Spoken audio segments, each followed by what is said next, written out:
에베소서 2장 10절 말씀 함께. 우리는 그가 만드신 바라 그리스도 예수 안에서 선한 일을 위하여 지으심을 받은 자니 이 일은 하나님이 전에 예비하사 우리로 그 가운데서 행하게 하려 하심이니라. 아멘.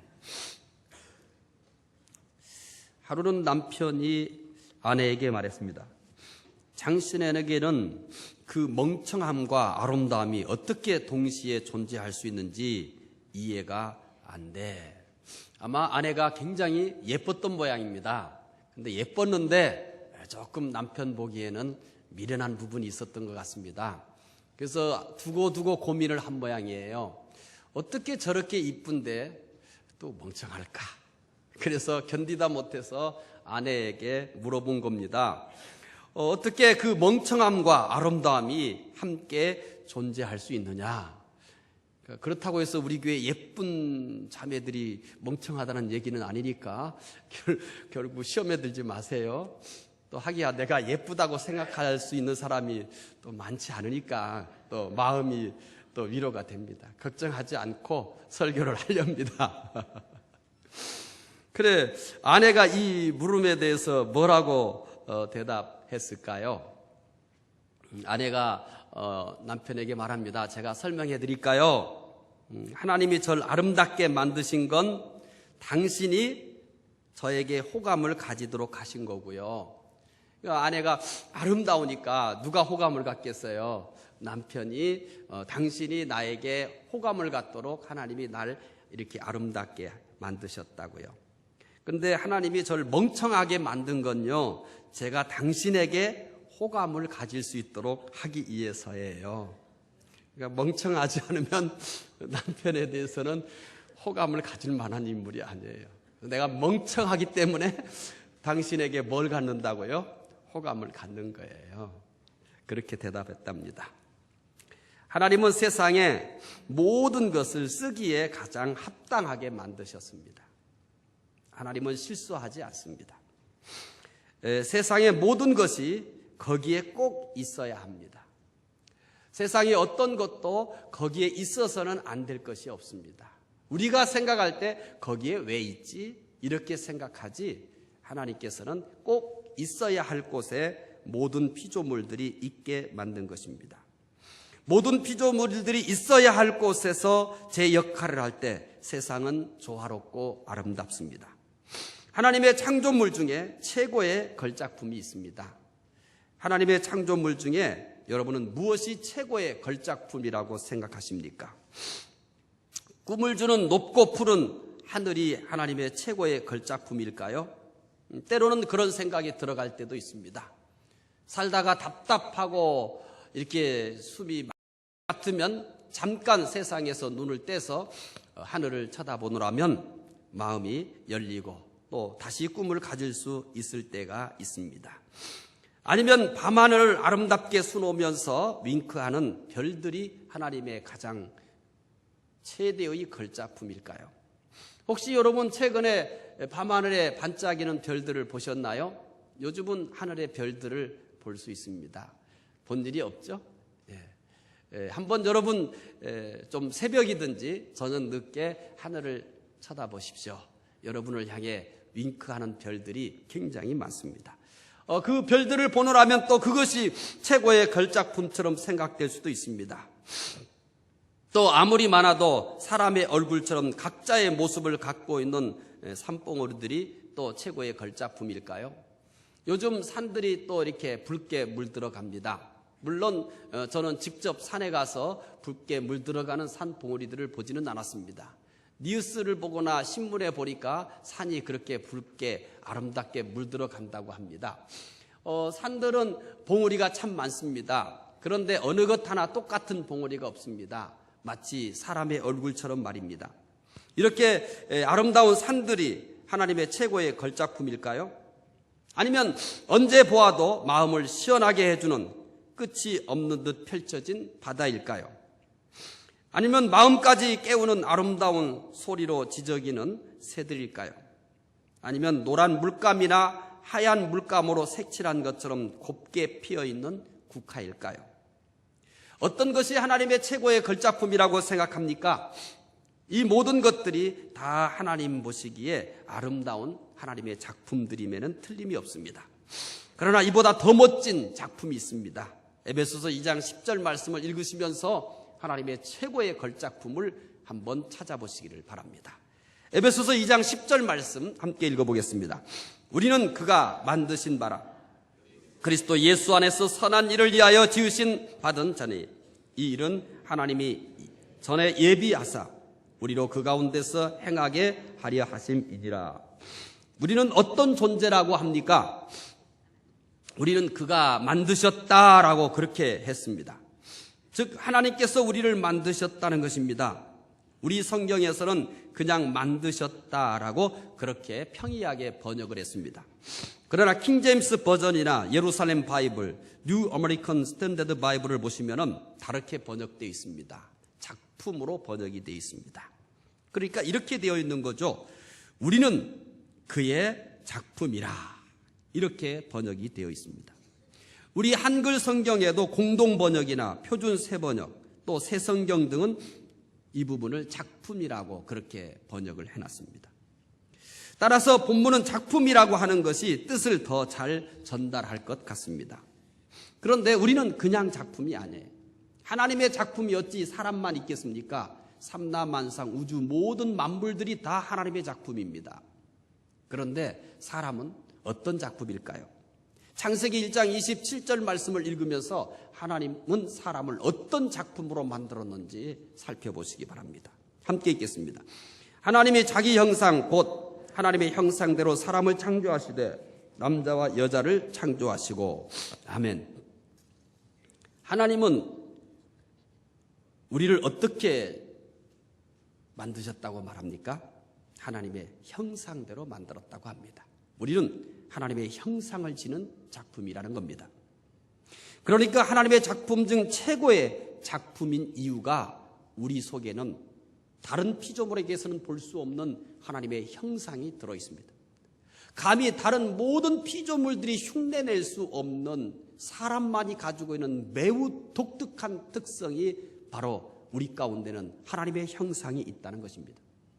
사람을 가리켜서 만물의 영장이라고 하는 가장 중요한 이유도 바로 사람 속에는 다른 모든 피조물에게서는 감히 찾아볼 수 없는 하나님의 형상을 지닌 것입니다. 사람이 왜 존귀하냐? 사람이 이 세상에서 왜 그렇게 귀중하냐? 인종을 초월해서 사회적 신분을 초월해서 모든 사람들이 왜 그러냐라고 얘기했을 때 사람 속에는 하나님의 형상이 들어있기 때문입니다. 다른 작품과는 완전히 구분되는 신비함이 있는 신성한 존재라는 것입니다. 여러분, 사람이 신성한 존재라는 것을 알고 계십니까?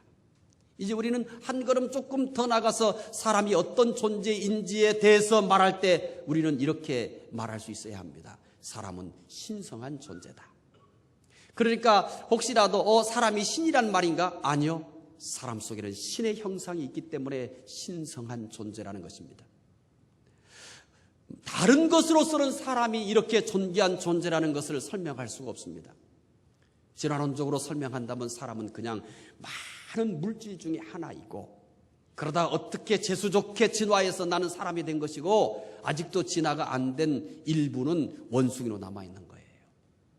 그러니까 진화론 사람은 그냥 물질 중에 하나일 뿐입니다.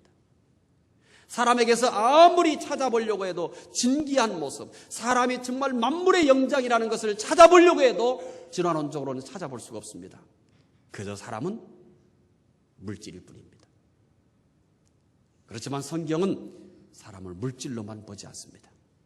사람 속에는 신의 형상, 하나님의 형상이 있기 때문에 이제 우리는 하나님의 형상을 담은 인간일 뿐만 아니라 우리는 신성한 존재라는 것입니다. 우리 속에는 모두가 다 하나님의 형상을 지니고 있는 신성한 존재들이기 때문입니다. 한 사람이 미국 사람이 프랑스 여행을 할 때의 일입니다. 그가 여행 중에 시골 가게에서 목걸이 하나를 발견했습니다. 그런데 그 목걸이가 너무 특이하고 또 재밌어서 구입하기로 결정하고 주인에게 가격을 물어봤습니다. 그러자 상점 주인은 오래전에 한 할아버지로부터 아주 싼 가격으로 구입한 것이라고 하면서 매우 싸게 그렇게 팔았습니다. 여행을 마치고 미국으로 들어오면서 공항에 세관을 통과하게 되었습니다. 그런데 예상하지 못한 일이 발생하고 말았습니다. 세관원이 그 싸구려 목걸이에다가 엄청난 세금을 부과하고 말았습니다. 놀란 그는 자기가 구입한 가격을 제시하면서 부당한 세금을 낼 수 없다고 따졌습니다. 그런데 세관원이 하는 말이 이것은 손님이 생각하는 것보다 훨씬 고가의 물건이라고 했습니다. 어쩔 수 없이 이 사람은 세관에 세금을 지불하고 나와서 보석상으로 바로 달려갔습니다. 그리고 보석 감정사에게 그 목걸이를 감정해 달라고 부탁했습니다. 감정사는 확대경을 가지고 한참 동안 목걸이 이곳저곳을 살펴봤습니다. 그러다가 감정사는 갑자기 큰 목소리로 손님이 가지고 오신 이 목걸이를 보통 목걸이가 아닙니다. 아주 귀한 겁니다. 아주 고가의 목걸이입니다 라고 했습니다. 그래서 그 사람이 확대경 쪽으로 가서 목걸이를 살펴봤습니다. 목걸이에 이런 문구가, 이런 글자가 써져 있었습니다. 조소핀에게 보나파르트 나폴레옹, 이렇게 글자가 쓰여져 있었습니다. 여러분, 그 목걸이가 귀하고 고가인 이유는 있지 않습니다. 한때 세계를 지배했던 나폴레옹의 사인이 있다고 해서 그 목걸이는 매우 비싼 것으로 취급한 것입니다. 아주 고가의 목걸이라고 사람들은 그렇게 감정을 한 것입니다. 우리에게는 그보다 훨씬 더 비싸고 값진 사인이 숨어 있습니다. 목걸이에 한낱 나폴레옹의 사인이 있다고 해서 그 목걸이의 가격이 고가이고 기중품이라고 그렇게 감정을 했습니다만 우리에게는 나폴레옹보다 더 위대한 분의 사인이 숨어 있다는 겁니다. 누구의 사인입니까? 하나님의 사인입니다. 하나님의 형상이 우리 안에 있습니다. 우리는 세상에서 그 무엇과도 비교할 수 없는 너무나 소중한 하나님의 작품이라는 것입니다. 그래서 하나님은 우리를 가장 사랑하십니다. 하나님이 얼마나 우리를 사랑하시는지 아십니까? 하나님이 얼마나 우리를 사랑하시는지를 스바냐 선지자는 이렇게 표현했습니다. 스바냐 3장 17절을 보면 하나님이 우리를 얼마나 사랑하는지, 하나님은 우리를 얼마나 좋아하는지 스바냐 3장 17절을 통해서 표현하고 있습니다. 하나님은 우리를 얼마나 좋아하실까요? 함께 스바냐 3장 17절 말씀을 읽어보겠습니다. 너희 하나님 여호와가 너의 가운데 계시니 그는 구원을 베푸실 전능자이시라. 그가 너로 말미암아 기쁨을 이기지 못하시며 너를 잠잠히 사랑하시며 너로 말미암아 즐거이 부르며 기뻐하시리라 하리라. 하나님께서 어떻게 우리를 대하신다고 말합니까? 하나님은 하나님의 형상으로 만든 우리를 너무나 사랑하십니다. 너무나 사랑한 나머지 그 기쁨을 이기지 못한다, 그렇게 표현합니다. 하나님은 우리를 얼마나 좋아하시는지 우리를 보면서 기쁨을 이기지 못한다, 기쁨을 감당하지 못한다는 것입니다. 여러분, 세상에 최고의 권력자가 여러분을 보면서 당신을 보니까 내가 너무 기쁘다고, 내가 기쁨을 감당할 수 없다고 말한다면 여러분 얼마나 기분 좋은 일입니까? 세상에서 최고 부자가 여러분을 보면서 당신을 볼 때 나는 최고로 기쁘다고, 세상에 그 어떤 것보다 당신을 볼 때 나는 정말 기쁘다고, 미치도록 좋다고 만약에 그런다면 어떨까요? 너무 행복할 겁니다. 그런데 누가 이렇다고 말씀합니까? 하나님이 우리를 볼 때마다 기뻐서 어쩔 줄을 몰라 한다고 말합니다. 그래서 이렇게 표현합니다. 기쁨을 이기지 못하며, 얼마나 우리를 좋아하시면, 얼마나 우리를 사랑하시면 하나님께서 우리를 보면서 기쁨을 이기지 못한다라고 말하겠습니까? 요한복음 3장 16절에서 우리는 이 사실을 더욱 확실하게 볼 수가 있습니다. 요한복음 3장 16절을 또 읽어보겠습니다. 하나님이 세상을 이처럼 사랑하사 독생자를 주셨으니 이는 그를 믿는 자마다 멸망치 않고 영생을 얻게 하려 하심이라. 하나님께서 얼마나 우리를 사랑하셨다고 말합니까? 우리가 죄 때문에 죽게 되었을 때 우리가 죽는 것을 하나님은 참아 볼 수가 없었습니다. 하나님은 우리가 불행해지는 것을 참아 보고 계실 수가 없었습니다. 그래서 외아들 예수 그리스도를 이 세상에 보내셔서 우리 죄를 대신해서 십자가에 죽게 하시고 우리를 구원하셨습니다. 얼마나 우리를 사랑하셨으면, 얼마나 우리가 귀했으면 외아들까지도 이 세상에 보내셔서 우리를 대신해서 죽게 하셨습니까? 우리는 하나님의 가장 아름다운 작품입니다. 하나님의 형상을 지니고 있는 가장 귀한 작품입니다. 여러분이 얼마나 귀한 존재인가를 아십니까? 여러분이 얼마나 아름다운 존재인가를 아십니까? 여러분이 얼마나 위대한 존재인가를 아십니까? 많은 사람들은 이 세상을 살아가면서 내가 하고 있는 일 때문에 나를 세상에서 가장 비참하게 만들 때가 많습니다. 때로는 나의 외형적인 모습 때문에 슬프게 만들 때도 있습니다. 때로는 가지고 있는 것이 얼마 있지 않다고 해서 세상에서 가장 못난 사람처럼 그렇게 나 자신을 취급할 때가 있습니다. 여러분, 그것은 너무나 큰 죄악입니다. 너무나 어리석은 일입니다. 왜냐하면 하나님은 나를 가장 귀한 존재로 여기기 때문입니다. 하나님은 나를 가장 좋아하십니다. 하나님은 나를 가장 사랑하십니다.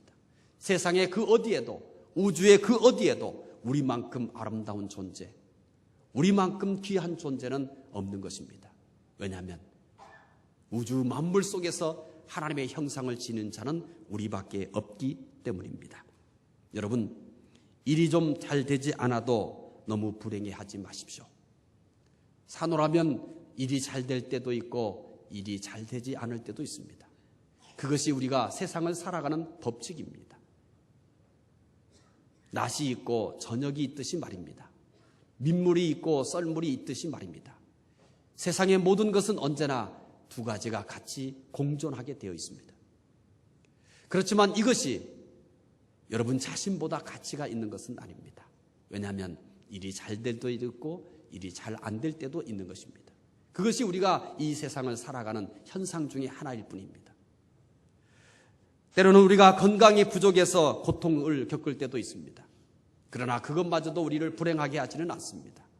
왜냐하면 우리가 아무리 우리의 육체가 무너지고 우리의 건강이 위기에 직면해 있다 할지라도 우리 안에 있는 하나님의 형상은 아무런 훼손을 당하지 않습니다. 우리가 병 때문에, 때로는 암 때문에 우리의 몸이 썩어져 간다 할지라도 그래도 우리 안에 있는 하나님의 형상은 아무런 변화가 일어나지 않습니다. 누구도 하나님의 이 아름다운 형상을 훼손할 수 없습니다. 나이가 들어서 머리가 하얘지고 또 머리가 빠지기도 하고 몸이 굽기도 하고 기력을 잃어가지만 우리의 육체가 이렇게 쉼없이 변해가지만 그래도 변하지 않는 것은 우리 안에 있는 하나님의 형상입니다. 사람들은 우리의 이와 같은 외모를 보고 비웃기도 하고 무시하기도 하는지 모릅니다. 그러나 하나님은 한 번도 그런 적이 없습니다. 우리의 외모가 어떻게 달라져도 우리 안에 있는 이 하나님의 신성한 모습은 결코 변하지 않기 때문입니다. 오히려 세월이 갈수록 이 하나님의 형상은 더욱 아름답게 빛나기 때문입니다. 세상이 아무리 우리를 무시해도 억울해하거나 너무 외로워하지 마십시오. 그것은 사람들이 그렇게 무시하고 그렇게 외면하는 것이지 하나님은 그렇지 않습니다. 이런 것들은 아무것도 아닙니다. 우리가 세상을 살아가면서 우리를 힘들게 하거나 괴롭게 하거나 불행하게 하는 것들은 사실은 지푸라기와 같은 것들입니다. 그것은 결코 우리의 가치를 훼손시킬 수 없습니다. 그것은 결코 우리의 행복을 빼앗아갈 수가 없습니다. 왜냐하면 변함없이 우리는 하나님의 형상을 가지고 있기 때문입니다. 하나님은 우리가 어떠한 모습을 하고 있든 우리의 현재 상태가 어떠하든 우리를 눈물겹도록 사랑하십니다. 오늘도 하나님은 여러분을 눈물겹도록 사랑하고 계신다는 사실을 깨달으시기를 바랍니다. 하나님에게 여러분보다 최고의 것은 없기 때문입니다. 하나님에게는 여러분보다 더 귀한 존재는 이 땅에 존재하지 않기 때문입니다. 그러면 하나님은 왜 우리를 이렇게 최고의 걸작품으로 만드셨을까요?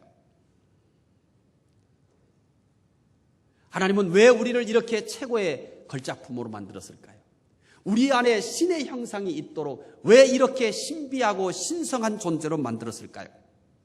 여러분, 사람에게 어떻게 신성한 존재라는 말을 쓸 수 있겠습니까?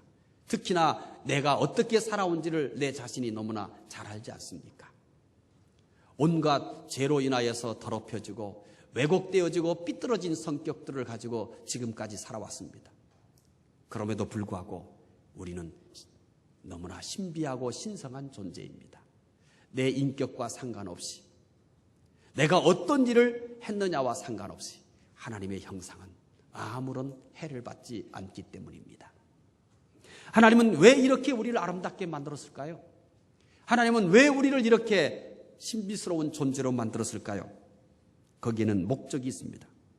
에베소서 2장 10절 말씀을 읽으시면서 하나님은 왜 우리를 이렇게 최고의 걸작품으로 만들었는지를 찾아보시기를 바랍니다. 함께 읽겠습니다. 우리는 그가 만드신 바라 그리스도 예수 안에서 선한 일을 위하여 지으심을 받은 자니 하나님이 전에 예비하사 우리로 그 가운데서 행하게 하려 하심이니라. 아멘. 하나님이 왜 우리를 이렇게 아름답게 만들었다고 합니까? 하나님은 왜 우리를 이렇게 신비하게 만들었다고 합니까? 하나님께서 우리를 이렇게 하나님의 형상을 닮은 최고의 걸작품으로 만든 이유가 있습니다. 그 이유가 뭐라고 말합니까? 우리는 그가 만드신 바라 그리스도 예수 안에서 선한 일을 위하여 지으심을 받은 자니. 하나님께서 우리를 최고의 걸작품으로 만드신 목적은 우리로 하여금 선한 일을 하게 하기 위해서라고 합니다. 우리는 여기서 놀라운 사실을 발견합니다. 우리는 어떻게 해서든지 하나님의 작품으로서의 진가를 드러내야 합니다. 하나님의 작품으로서의 진가는 무엇을 통해서 나타나는 거 아니? 선행을 통해서 나타납니다. 여러분, 이렇게 한번 질문해 볼까요? 왜 삽니까? 갑자기 앞뒤가 꽉 막히고 답답하지 않습니까? 조만간 여러분들 이제 자원에서 저와 함께 왜 사느냐를 주제를 가지고 좀 토론할 겁니다. 그런 시간을 갖고서 정말 진리 속으로 좀 여러분들을 좀 더 구체적으로 안내하고 싶어요.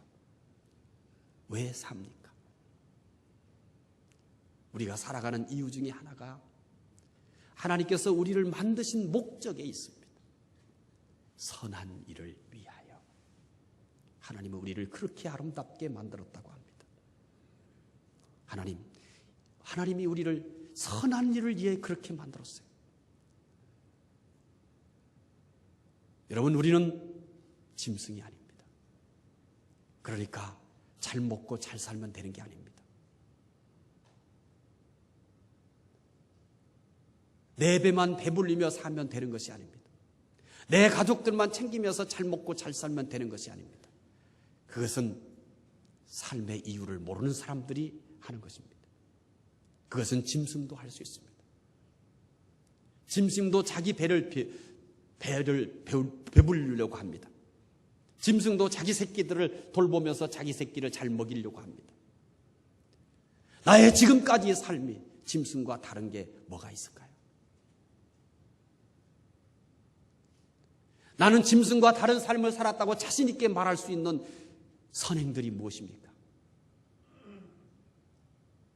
얼마나 많은 사람들이 그저 짐승과 같은 삶을 사는지 모릅니다. 그냥 나 잘 먹고 잘 살기 위해서 죽으라고 봅니다. 내 자식들 잘 먹고 잘 먹이려고 잘 입히려고 죽으라고 봅니다. 그건 누구도 할 수 있다고요? 짐승도 할 수 있는 것입니다. 짐승도 자기 배를 불리기 위해서 삽니다. 자기 새끼 먹이려고 삽니다. 하나님은 우리를 짐승과 같이 살라고 만들지 않았습니다. 하나님은 사람에게만 있는 신의 형상을 주셨어요. 어떻게 살라고요? 선을 행하며 살라는 것입니다. 여러분, 우리는 조만간 다 누군가의 도움을 받을 수밖에 없는 그런 때가 옵니다. 그런데 내가 한 번도 일생을 살면서 남을 도우며 산 일이 없어요. 근데 내가 정작 이제 도움을 받아야 될 때는 당연하듯이 국가에게다가 요구를 하고 다른 사람들에게다가 요구하고 그럽니다. 저는 이런 슬픈 현상을 보면서 참 가슴이 아파요. 이렇게 묻고 싶어요. 당신이 젊은 날, 당신이 돈을 잘 번던 날, 당신이 건강이 있던 날, 당신은 얼마나 다른 사람을 위해 살았습니까? 당신의 도움을 필요로 하는 많은 사람들, 당신이 젊었을 때 당신보다 훨씬 나이가 들었던 사람들을 당신은 어떻게 섬겼습니까? 당신은 어떻게 그들을 도왔습니까? 그런데 이제 내가 그때가 되니까 도움받는 것을 당연히 생각하십니까? 이렇게 묻고 싶어요. 여러분, 사람은 서로 돕고 도우며 살 수밖에 없습니다. 젊은 날 힘이 있을 때, 물질이 있을 때 도우며 사시기 바랍니다. 그러면 내가 힘이 없고 경제력을 잃고 건강을 잃고 내 몸 하나 간수하지 못할 때가 옵니다. 그때 우리는 사회로부터 또 젊은 사람들로부터 도움을 받으며 살 수밖에 없는 것입니다. 그런데 정작 내가 도움을 주어야 될 그때 나밖에 모르며 살았습니다. 내 배만 불리우며 살았습니다. 내 가족밖에 모르며 살았습니다. 그런데 어느 날 내가 드디어 도움을 받아야 될 때가 왔습니다. 근데 그때는 지극히 당연하게 도와달라고 합니다. 지극히 당연하게 사회를 향해서 또 힘 있는 사람들을 향해서 손을 뻗칩니다. 그 손이 부끄럽지 않습니까? 여러분, 우리 모두는 언젠가 지금은 도움을 줘야 될 때라면 언젠가는 그 도움은 여러분이 받아야 될 것으로 바뀌게 될 것입니다. 우리는 어떻게 지음받았어요? 선행을 위해 지음받았습니다. 내 배만 채우며 살지 마십시오. 나만을 위해 살지 마십시오. 내가 남을 도울 수 있을 때, 내가 누군가를 섬길 수 있을 때 그렇게 사셔야 합니다. 하나님은 그렇게 살라고 우리를 만드셨습니다. 물론 오늘 본문은 하나님께서 우리를 왜 그렇게 신비스럽게 만들었는가, 왜 그렇게 아름답게 만들었는가, 왜 그렇게 위대하게 만들었는가 라고 했을 때 선행을 위해 그렇게 만들었다고 말합니다. 그러면서 그 선행이 무엇인가라고 하는 것에 대해서는 구체적으로 언급하지 않습니다. 왜냐하면 선행이라고 하는 것은 성경에 다 소개되고 있습니다. 저는 오늘 이 시간 여러분이 할 수 있는 최고의 선행을 한 가지만 얘기한다면 바로 예수 그리스도를 증거하는 것입니다. 믿는 사람들이 또 사람이 최고로 행할 수 있는 선행 중에 으뜸인 것은 다름이 아니라 바로 예수 그리스도를 전하며 사는 것입니다. 그리고 그 외에 수많은 선행들이 있습니다. 그런데 선행이라고 생각해서 여러분이 특별한 시간을 내서 특별한 행위를 해야만 선행이라고 생각하지 마십시오. 혹시 식당을 하십니까? 식당을 하시면 내 가족이 먹을 수 있는 음식을 만들어서 파시기 바랍니다. 그것도 선행입니다. 내가 먹을 수 없는 음식은 팔지 마십시오. 혹시 여러분 어디에선가 여러분이 어떤 물건을 만드는 일을 하고 있습니까? 그러면 여러분이 또 우리 집에서 쓸 수 있는 물건을 만들어서 파십시오. 여러분, 누군가에게 여러분들은 서비스를 제공하면서 살고 계십니까? 그렇다면 여러분의 가족을 섬기듯이 그렇게 그 일을 하십시오. 우리는 특별한 시간에 특별한 어떤 봉사들을 해야 선행을 한다고 생각하십니다. 아닙니다. 지금 여러분이 하고 있는 여러분의 자리에서 한 주간 또 그 일을 바로 내 가족에게 하듯이, 그 일을 하나님에게 하듯이 그렇게 해보십시오. 그것이 여러분 우리 모두가 해야 될 기본적인 선행이 될 것입니다. 여러분은 하나님의 작품으로서 진가를 유감없이 나타내고 있습니까? 사회에서 믿는 자와 교회가 인정받지 못하는 것은 하나님의 작품으로서의 진가를 나타내고 있지 못하고 있다는 증거입니다. 우리는 하나님의 작품입니다. 선행을 통해서 하나님의 작품으로서의 진가를 나타낼 수 있게 되기를 바랍니다. 오늘 기독교회는 우리 사회를 얼마나 감동시키고 있습니까? 우리는 이 부분에 있어서 정말 부끄럽습니다. 어떤 부분에 있어서는 믿지 않는 사람보다 더 욕심이 많습니다. 여전히 더 많이 가지려고만 합니다. 여전히 더 높아지려고만 합니다. 여전히 대접을 받으려고만 합니다. 여전히 더 편해지려고만 합니다. 우리 모두 하나님의 작품답게 선행을 하지 못한 것을 눈물로 회개해야 될 때가 되는 것 같습니다. 그리고 이제부터라도 하나님의 작품답게 남에게 베푸며 선행을 하면서 사시기를 바랍니다. 금주 꽃 한 가지 이상은 선행을 하시기 바랍니다. 나만 챙기지 마십시오. 하나님은 나만 챙기라고 나를 만들지 않았습니다. 하나님께서 선행을 하기에 우리를 작품으로 만드신 것은 어느 날 갑자기 된 것은 아닙니다. 다시 본문을 한번 보십시오. 에베소서 2장 10절입니다. 함께 읽겠습니다. 우리는 그가 만드신 바라 그리스도 예수 안에서 선한 일을 위하여 지으심을 받은 자니 이 일은 하나님이 전에 예비하사 우리로 그 가운데서 행하게 하려 하심이니라. 하나님께서 선행을 하기에 우리를 작품으로 만드신 것은 전에 예정한 것이라고 합니다. 무슨 얘기인가 하니 하나님은 우리를 만드시기 전에 이 작품의 존재 목적을 먼저 정했다는 것입니다. 하나님은 내가 이 세상에 태어나기 전에, 하나님은 나는 이 세상을 보내기 전에 나를 이런 목적의 선행을 쓰기 위해서 먼저 이 목적을 정했다는 것입니다. 여러분을 향한 하나님의 선한 목적들은 모두에게 다 적용됩니다. 하나님은 저를 목사로 쓰기 위해서 미리 정하셨습니다. 그리고 이 땅에 보내셨습니다. 저는 목사의 일을 최선을 다해서 잘하는 것이 하나님께서 저를 계획하시고 이 세상에 보내신 목적입니다. 우리 모두는 각자 한 사람 한 사람에게 하나님께서 선하신 계획을 먼저 정하신 다음에 여러분을 만드셔서 세상에 보내셨습니다. 여러분, 나를 향한 하나님의 선한 계획은 무엇입니까? 나는 그 목적대로 살고 있습니까? 나를 태어나기도 전에, 하나님께서 나를 만드시기 전에 나는 이런 선한 일을 하라고 계획을 세우셨어요. 그리고 나를 만드셔서 이 땅에 보내신 것입니다. 요즘 들어 슬픈 마음이 많이 듭니다. 그 이유는 너무나 많은 신자들이 기본적인 진리를 깨닫지 못한 채 신앙생활을 하고 있는 것을 보기 때문입니다. 일주일에 한 번 주일날 나와서 예배드리는 것이 신앙생활입니까? 그것은 신앙생활의 출발입니다. 여러분의 가정에서 남편은 정말 남편답게 선한 남편이 되는 겁니다. 아내는 아내로서 선한 아내가 되는 것입니다. 남편으로서 선행을 하며 사는 것, 아내로서 선행을 하며 사는 것입니다.